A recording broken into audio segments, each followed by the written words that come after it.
से जिया बारे बैठू नयन जानू दुल्हा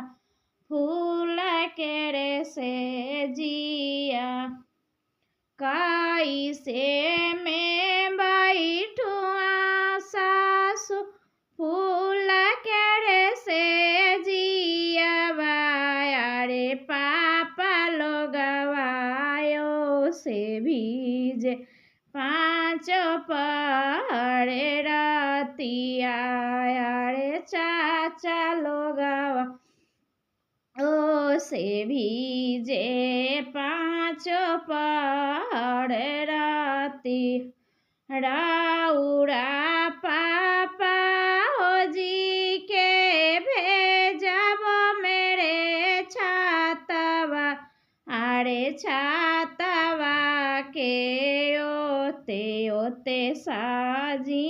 है बड़ियातिया अरे छातवा के